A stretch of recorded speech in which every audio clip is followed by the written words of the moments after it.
Que o Espírito Santo cele a cada um de nós, que a Virgem Maria nos cubra com o seu manto sagrado, que os santos anjos visitem desde já o nosso lar, para que nada nos impeça de acolher a palavra que o Senhor nos traz do alto do céu. Amém, amém, amém. E hoje o Senhor deseja já dar uma antecipação da grande graça que será a Quaresma de São Miguel. Então, que será uma Quaresma voltada para a cura e libertação, por isso essa semana já está sendo como que, de algum modo, uma antecipação.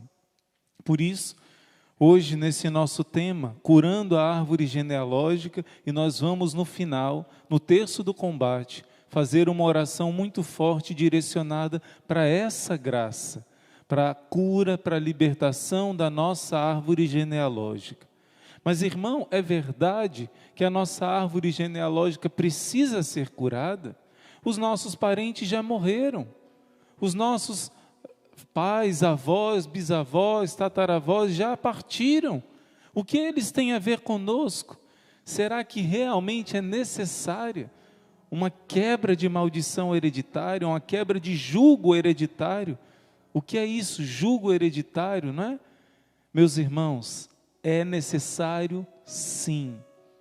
Esse é um assunto muito delicado, por isso é preciso muito cuidado para tratar dele, porque é algo que tem sido pouco explicado pelos estudiosos católicos, porém a experiência, cada vez mais, principalmente dos padres exorcistas, mostra a necessidade. Embora existam temas um pouco controversos, existem alguns pontos que são embasados na doutrina da Igreja Católica, que vão nos dizer que o pecado dos nossos pais trouxeram uma influência terrível, uma grande desgraça para todos os seus descendentes. Isso é doutrina da Igreja. Se alguém não acredita nisso, não é católico. Então, para começar a história, a gente sabe que quando um pai faz coisas ruins, ele deixa consequências para os seus filhos, muitas vezes netos, bisnetos e até tataranetos. Até a nível físico, a nível material. Conversei há um tempo atrás com alguns advogados. Hoje em dia, se uma pessoa deixa uma dívida grande, os descendentes não são mais obrigados a pagar essa dívida. Antigamente eram. Eles tinham que pagar uma dívida imensa, às vezes eram vendidos como escravos para pagar essa dívida. Na justiça atual acontece o seguinte: se um pai deixa uma dívida grande para os seus filhos, né, para a sua família, se ele morre, somente algo que seria o lucro daquele pai, vamos dizer que era um escritor, então o lucro daquele dinheiro, daqueles livros que são vendidos, vão ser usados para pagar aquilo que ele devia, em vez de ir para a família. Somente depois de tudo ser pago vai para a família, mas não precisa mais como antigamente, a família ter que se sacrificar para pagar. Mas antigamente era assim, a família tinha que pagar tudo aquilo que o pai deixou de ruim. Assim como quando o pai fez coisas boas e deixou uma herança muito rica, algo muito bom, os filhos, os netos, os bisnetos vão usufruir daquilo de positivo que eles deixaram. Não vamos muito longe, nós temos na nossa igreja o dogma, que nós rezamos no credo, da comunhão dos santos. E no dogma da comunhão dos santos, nós estamos afirmando categoricamente que nós podemos influenciar para o bem dos nossos irmãos ou para o mal dos nossos irmãos. É como se fosse uma grande rede de elástico. Imagina, quando um lugar pesa muito, toda a rede afunda. Quando um lugar é suspenso, toda a rede é suspensa. O mistério do corpo místico de Cristo, da comunhão dos santos, é assim. São Paulo vai dizer, quando um membro do corpo sofre, todo o corpo padece junto com esse membro. É só o seu pé que enfiou uma agulha ali no dedinho do seu pé, mas você inteiro vai ficar cabrunhado, vai ficar mal por causa de um dedinho do pé. Quem já sofreu de pedra do rim sabe. Aquele lugarzinho aqui, né? Lá no rim, uma pedrinha de nada. Mas é uma dor terrível, o corpo inteiro padece, você sua frio, você passa mal, eu tive isso uma vez só, né? Você vomita, você sente terrível por causa de um lugar do seu corpo que está mal. É o mistério da comunhão dos santos. Nós estamos interligados uns aos outros. Porém, a nível de família, existe uma ligação maior. Os nossos pais, os nossos avós, bisavós, podem ter deixado coisas muito boas para a gente, como também podem ter deixado coisas muito ruins. E essas coisas ruins precisam ser corrigidas, precisam ser tocadas pelo Cristo ressuscitado, pois só Ele pode libertar. A Bíblia vai dizer assim, na carta de São Paulo aos Romanos, vai dizer: se as primícias são santas, assim também a massa o é. Se a raiz é santa, também os ramos serão santos. Se uma árvore está doente, se uma árvore está ruim, a raiz dela, com certeza os frutos delas vão ser ruins. Isso é lógica. Quem percebe um pouco da natureza, percebe que são coisas compreensíveis até para uma criança. Por isso, quando alguém se levanta contra a oração da cura da árvore genealógica, está indo contra muitas coisas, não somente da Sagrada Escritura, mas também da própria natureza, que Jesus mostra para a gente. Se a árvore está com a raiz ruim, ela vai ficar ruim.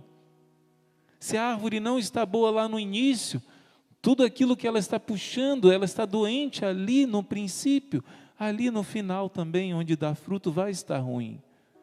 Por isso o Senhor está nos mostrando cada vez mais que é importante essa cura da nossa árvore genealógica. Muito importante. A palavra de Deus vai nos ensinando, e tem uma passagem muito forte que diz assim, Lamentações 5, versículo 7. Os nossos pais pecaram, e eles já não existem mais, mas sobre nós caíram os castigos de suas maldades. Quer dizer, isso aqui se aplica em primeiro lugar para Adão e Eva. Nossos pais pecaram, já morreram, mas deixaram uma consequência muito ruim para nós. Mas também isso se aplica para os nossos antepassados. Eles cometeram coisas erradas e deixaram consequências ruins. E enquanto Cristo Jesus não vier para redimir aquilo que está errado, aquelas consequências ruins vão perdurar. Por isso é tão importante a cura da árvore genealógica. Existe uma passagem da Bíblia muito forte, em Êxodo 33, se eu não estou enganado, que vai dizer assim, quando Moisés é colocado na fenda da rocha, e Deus vai dizer que ele vai ver Deus de costas, né? Porque não é possível ver a face de Deus, uma linguagem simbólica. E quando Deus passa, ele diz, eu vou pronunciar o meu nome. Quando Deus passa, ele diz, Senhor, Senhor, Deus de bondade, Deus de misericórdia, de fidelidade. Deus usa o nome Hesed, né? De misericórdia. E ele vai dizer, Deus que usa de bondade e misericórdia até para 1000 gerações daqueles que são fiéis. Mas para aqueles que pecam, que são infiéis, que cometem maldades, Deus castiga e perdura até a 4ª geração dos filhos. Olha só, Deus diz 4ª geração dos filhos. Olha só, Deus diz que quando é feita alguma coisa errada, tem uma consequência até a 4ª geração. Mas quando é feita uma coisa boa, tem consequência até 1000 gerações. Deus está dizendo nessa passagem que muito maior é a recompensa que Ele quer dar para quem fizer o bem do que a justiça, porque Deus é justo. Ele precisa corrigir aquele que faz o erro. E essa correção se estende, perdura até a 4ª geração, diz essa passagem da Bíblia. Mas uma outra passagem da Bíblia vai dizer que o povo de Israel já estava reclamando. O que é que vocês querem dizer quando citam este provérbio sobre Israel? Os pais comeram uvas verdes e o dente dos filhos é que ficaram embotados. Eu juro pela minha vida, diz o Senhor, soberano Senhor, que vocês não citarão mais esse provérbio em Israel, pois todos me pertencem, tanto o pai como o filho me pertencem, mas é aquele que pecar que vai pagar, que vai morrer. Em Ezequiel 18, versículo 1 a 4, Deus está dizendo o quê? Meu filho, minha filha, quando você comete um pecado, você deixa consequências ruins para os seus filhos, para os seus netos, para os seus bisnetos, mas na hora do julgamento, cada um vai prestar conta de si. Os seus netos podem ter uma consequência porque você caiu na bebedeira, caiu na miséria e deixou eles com consequências disso. Porém, eles vão receber recompensa, porque eles sofreram por causa de algo que eles não fizeram, foi culpa sua, e você vai prestar conta diante de Deus.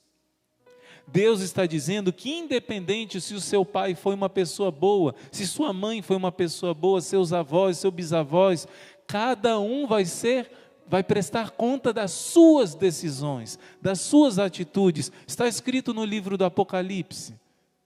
Cada um será julgado de acordo com as suas obras, as suas decisões, as suas atitudes. Porém, quando nós não rezamos pela cura da nossa árvore genealógica, nós passamos por certas situações que não precisaríamos passar.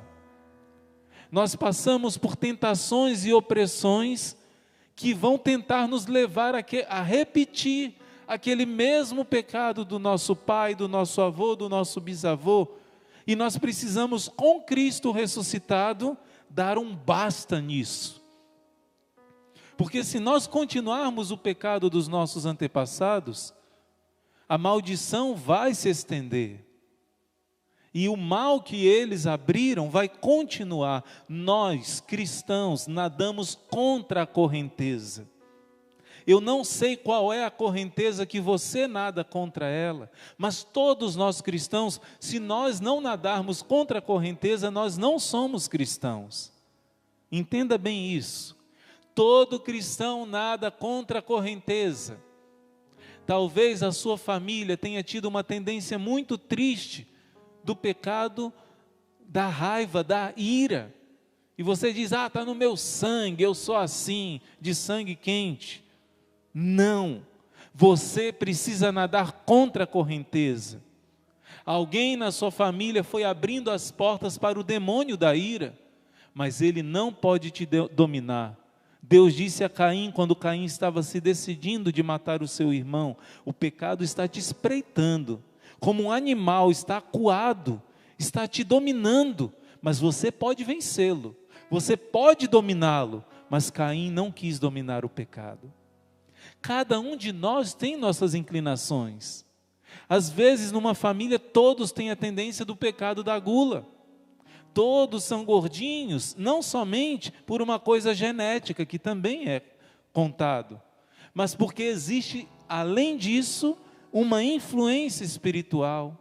Às vezes, você vai descobrir a raiz está num trauma de alguém da sua família que passou fome e depois teve medo de ficar sem comer novamente, passar fome, passar um período de miséria na sua vida. Isso precisa ser rezado. Mas irmão, isso não está lá no passado, essa pessoa já morreu, vai ser rezado por isso. Jesus é o mesmo hoje, ontem e por toda a eternidade, sempre. É o Deus do passado, do presente e do futuro. Deus está acima do tempo. E o Catecismo da Igreja Católica vai dizer assim, deixa eu ver se eu encontro aqui, Catecismo da Igreja Católica, Jesus, Maria e José, Santo Anjo da Guarda, eu vou citar aqui, 2854, quando nós no Pai Nosso pedimos, mas livrai-nos do mal, estamos pedindo que Deus nos livre do maligno. Não é um mal abstrato, é o maligno, o inimigo. Mas também nós pedimos que Ele nos liberte de todos os tipos de males, que o inimigo, de algum modo, é o autor ou o instigador. E o catecismo vai dizer dos males presentes, passados e futuros. O catecismo está dizendo que nós precisamos rezar por aqueles males que foram ocasionados lá atrás, lá no passado. Olha só um testemunho. Eu queria não ler, né? Mas eu não sei se eu consigo contar esse testemunho sem ler para você. É um testemunho muito belo que o padre exorcista, padre Gabriele Amorte, vai contar. Ele vai contar de uma senhora, um doutor, um psiquiatra, que também era exorcista, doutor Kenneth McCall, não sei se é assim que pronuncia. Ele conta como ele descobriu um problema grande de uma senhora Molly. É uma mulher da casa dos 30 anos, mais ou menos. Inteligente, bem integrada, sem problemas de saúde, mas começou a desenvolver aquilo que ela própria poderia chamar de fobia ridícula. Um medo ridículo que ela, de repente, começou a desenvolver e crescer dentro dela. Um terror paralisante, onde quer que houvesse água. Se tinha água, ela ficava apavorada. Mesmo que fosse um lugar muito raso.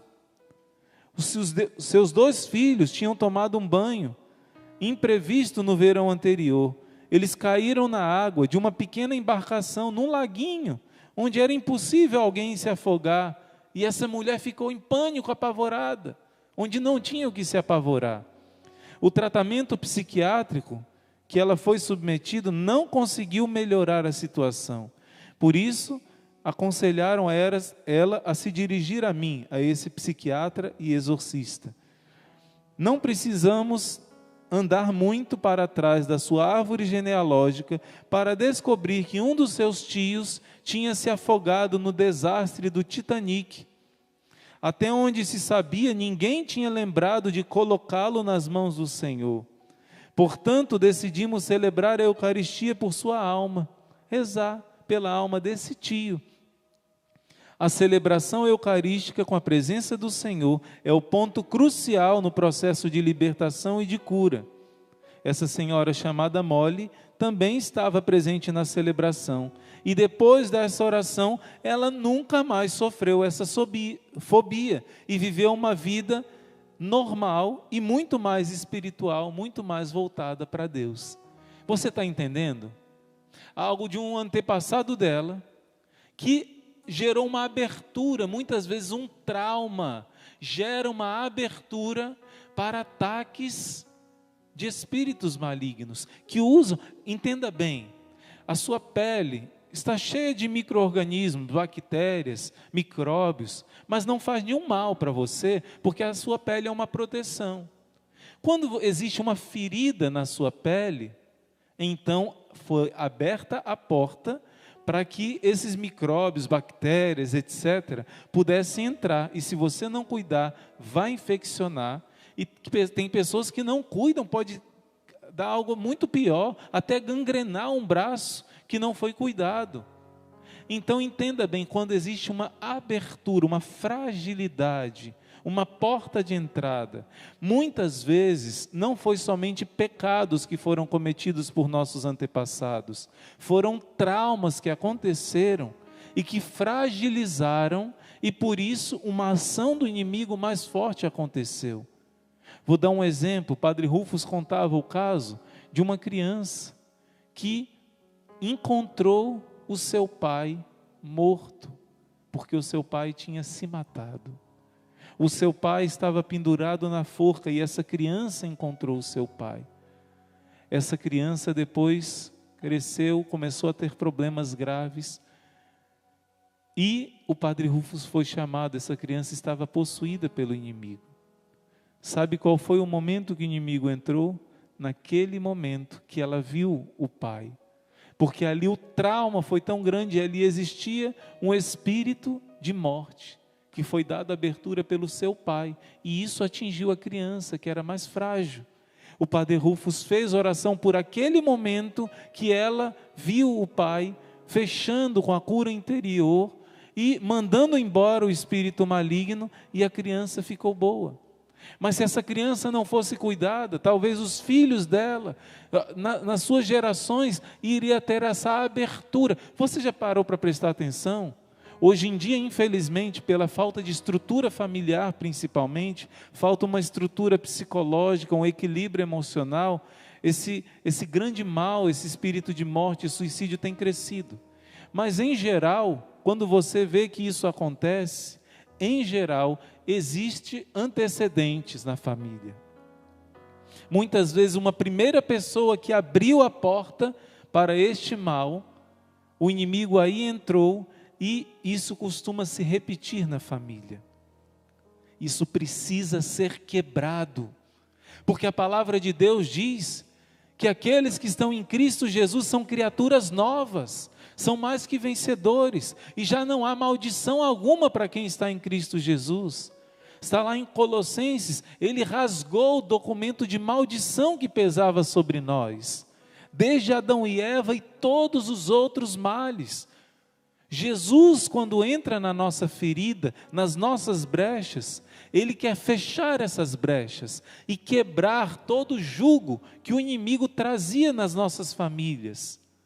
Porque a palavra de Deus diz assim, no livro de Sabedoria, foi capítulo 12. Assim aconteceu com os antigos habitantes da Terra Santa. Tinhais horror deles por causa de suas obras detestáveis. Eles praticavam a magia e ritos ímpios, os seus cruéis morticínios de crianças. Olha só, gente, morticínio de crianças. O povo de Canaã, quando o povo chegou em Canaã, o povo que vivia lá praticava tudo isso. Os festins de estranhas, carne humana e sangue, suas iniciações nos mistérios de orgia. Eles faziam mistérios religiosos com orgias bacanais, não é? É difícil falar isso, né? Eu sei que às vezes tem crianças ouvindo, talvez nem entendam o que estou falando, mas a palavra de Deus que está dizendo isso. E vai dizer, os crimes dos pais contra seres indefesos, isso está se repetindo hoje, gente. E resolvestes aniquilá-los pelas mãos de nossos pais. Enfim, não vou ler toda a passagem, mas no final está dizendo assim, que Deus estava dando tempo para eles se arrependerem, mas eles não se arrependeram, não ignorando que sua raça era maldita, ingênita a sua perversidade, e que jamais os seus pensamentos mudariam, porque sua estirpe era má desde a origem. Desde os pais dele, os antepassados, faziam rituais satânicos, e isso trouxe uma maldição. A origem deles era má. Eu não falei que a árvore boa dá frutos bons, a raiz ruim vai dar frutos ruins? Mas irmão, e se eu nasci de uma família que fazia parte de rituais, que invocava o inimigo maligno? E se não foram meus pais, mas foram meus avós? E eu conheço muitas pessoas que pesam uma influência grande por causa disso. Outra passagem bíblica vai nos dizer, nos argumentar, que quando vier todas essas maldições que estão no livro da lei, para aqueles que abandonam a Deus e seguem o pecado, se você se converter ao Senhor teu Deus e obedecer a sua voz, conforme tudo que eu te ordeno hoje, tu e teus filhos, de todo o coração, de toda a tua alma, o Senhor te libertará. Ainda que o teu desterro tenha sido para a extremidade do céu, ali te trará o Senhor Deus, e dali te tomará. O Senhor teu Deus te trará a terra que os teus pais possuíram, e tu a possuirás, e te fará o bem, e te multiplicará mais do que os seus pais. E o Senhor teu Deus colocará todas essas maldições sobre os teus inimigos, e sobre aqueles que tiverem odiado e te perseguido. Tu te tornarás, pois, a obedecer à voz do Senhor, e observarás todos os seus mandamentos que eu hoje te ordeno. Pronto, Deus está mostrando a solução. Aquele está lá em Deuteronômio, isso que eu li aqui, Deuteronômio 30. Se você se afasta do Senhor e se abre ao pecado, ou talvez tenha sido alguém da sua família que se abriu ao mal do pecado, as maldições vão sendo abertas e vão trazendo um peso sobre toda a família e os descendentes. Mas não interessa se alguém no passado fez algo errado. Se você se decidiu por Jesus, se você está a promessa de Deus, Deuteronômio 30, se você retorna ao Senhor com todo o teu coração, com os teus filhos, com a tua família, se você confessa os teus pecados, Deus será inimigo dos teus inimigos. Deus tirará todas essas maldições e lançarás sobre os teus inimigos, primeiramente os demônios. Eles é que serão amaldiçoados, eles é que serão expulsos da sua vida. É promessa de Deus, meus irmãos. Jesus está falando para os fariseus que fizeram o mal, dizendo: vocês são como seus pais que mataram os profetas e derramaram sangue inocente.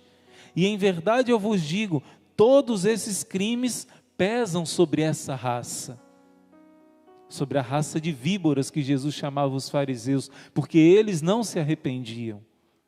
Mas muitas vezes essa palavra de Jesus, todos esses crimes pesam sobre esta raça. Vamos dizer que meu avô cometeu um crime de matar alguém.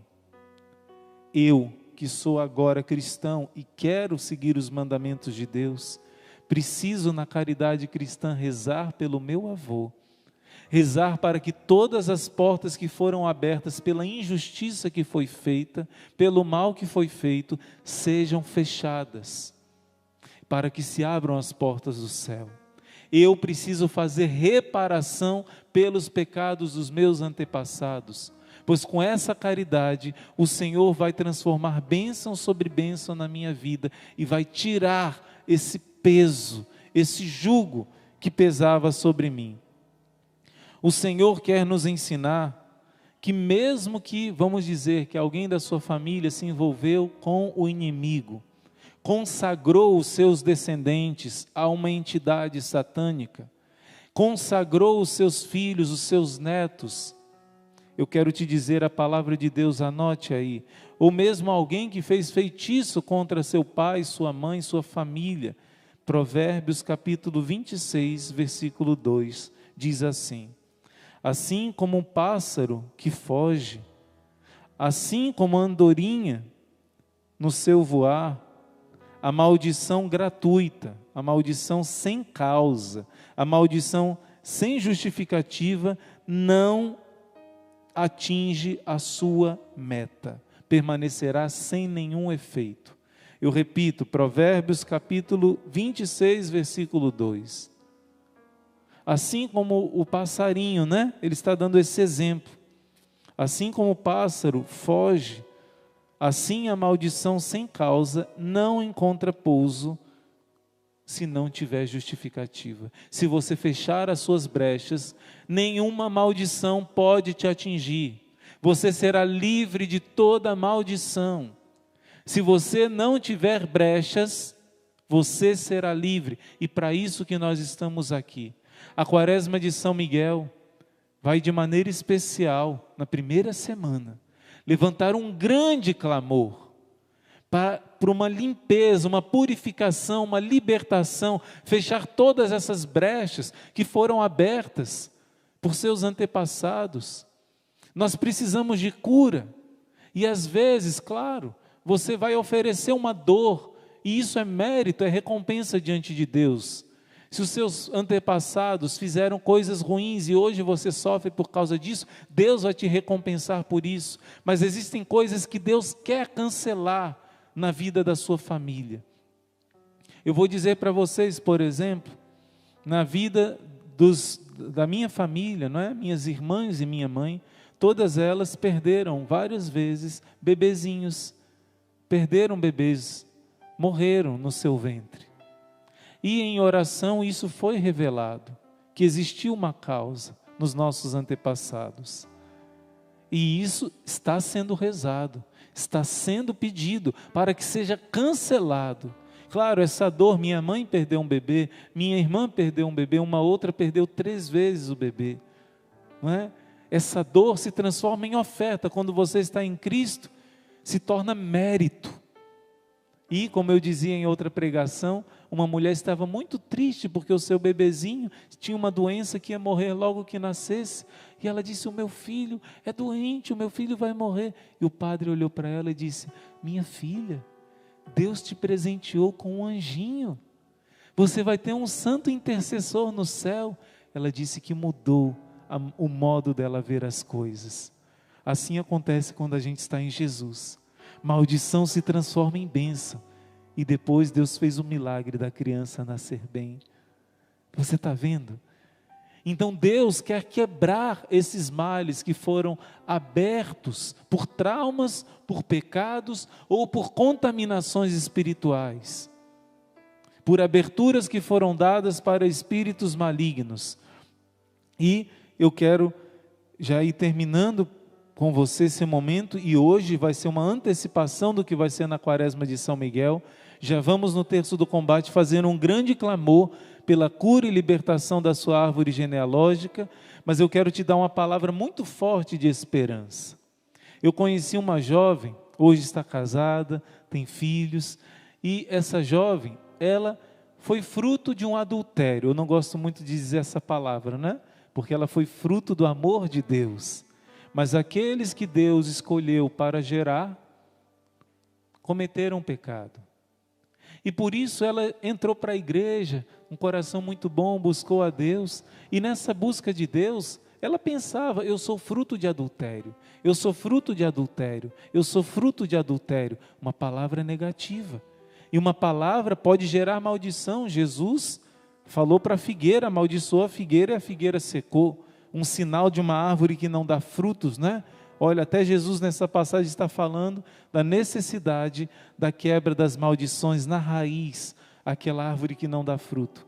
E essa jovem que dizia, eu sou fruto de um adultério, ela quando teve a sua experiência com o Senhor e foi rezando pela cura do seu coração, pela cura da sua árvore genealógica, Deus colocou diante dela aquela passagem bíblica, que é, quem não aceitou, eles não aceitaram a Jesus, está lá em João capítulo 1, porque eles não eram da luz, não amaram a luz. A luz veio para aqueles que eram seus, mas os seus o rejeitaram. Mas aí a palavra diz, mas todos aqueles que o acolheram, o Senhor lhes deu poder de se tornarem filhos de Deus. E esses não nasceram da carne, não nasceram do sangue e nem da vontade do ser humano, mas eles nasceram de Deus. E essa palavra curou o coração dela. E ela entendeu, eu não sou fruto do adultério, eu sou fruto de Deus, porque eu acolhi Jesus. Eu nasci do alto, eu sou filho, filha de Deus. E essa palavra vai curar toda a raiz má. Porque Jesus diz, eu que sou a videira e vocês são os meus ramos. Quando você aceita Jesus Cristo como seu Senhor, e como diz Deuteronômio 30, e se decide de viver a vontade dEle, o senhorio dEle, toda raiz de amargura que veio dos seus antepassados, vai recebendo a seiva do sangue de Cristo. Você é parte da videira, você é parte do corpo de Cristo. Nenhum jugo, peso hereditário que veio, doença de alcoolismo, tendências para drogas, até mesmo doenças, tendências de maldição na vida financeira, por causa de pecados cometidos na vida financeira por avô, bisavô, tudo isso vai sendo cancelado, uma por uma, influência negativa, porque você não nasceu, a palavra diz, se a raiz é ruim, está lá em Romanos, capítulo 16, se a raiz é ruim, também os ramos vão ser ruins. Mas a partir do momento que você foi enxertado no corpo de Cristo, isso acontece no seu batismo, mas isso acontece também quando você começa a viver o seu batismo, começa a ter uma vida no Espírito, confissão, comunhão, rosário, jejum, quando você entra no seu batismo para valer, quando você vive uma vida em Cristo profunda, a seiva começa a correr nas suas veias. E meu irmão, minha irmã, você começa até a ser canal de bênção. Diz Isaías 58, você começa a reconstruir as ruínas antigas dos seus antepassados, você começa a tirar os seus antepassados do purgatório, você começa a cancelar aqueles males que eles abriram, mas agora você está construindo muito mais para o bem, porque Cristo Jesus entrou, toda a maldição vai sendo quebrada. Então não existe mais nenhuma condenação, Romanos 1, para aqueles que estão em Cristo Jesus. Pelo que alguém que está em Cristo Jesus é uma nova criatura, diz 2 Coríntios 5, as coisas velhas passaram e eis que tudo se fez novo. E eu termino dizendo, não existe destino, meus irmãos. Cristão não acredita em destino. Se você nasceu de uma família que estava longe de Deus, você tem a missão de transformar a sua família. Não existe destino, nunca ninguém nasce amaldiçoado, isso não existe. Existem consequências ruins da nossa hereditariedade. Existem pessoas que podem ter invocado maldições que pesam e trazem influências ruins, mas ninguém é amaldiçoado, isso não existe. Ninguém nasce amaldiçoado, todos nascem para o céu. Os hereges calvinistas acreditavam que uma pessoa já nasce para ir para o inferno e outras já nascem para ir para o céu. Isso não existe. Deus criou todos para o céu, mas depende de mim e de você a decisão de irmos para o céu e arrastarmos toda a nossa árvore genealógica, todos os nossos descendentes, no meu caso espirituais, que são vocês, e no seu caso, você que é casado, casada, imagina você que entra na videira que é Cristo, quanta seiva, o sangue de Cristo corre nas suas veias, quanta herança maravilhosa você vai deixar para os seus descendentes, quando você tem uma vida plena no Espírito Santo, como Jesus Cristo sendo o seu único Senhor, seu único Salvador.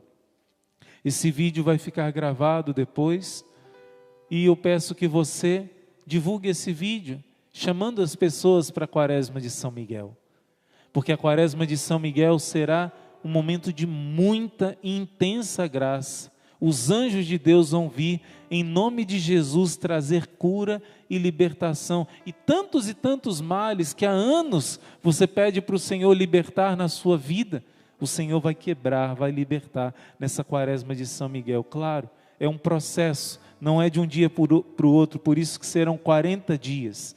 Por isso divulga esse vídeo convidando as pessoas para a Quaresma de São Miguel.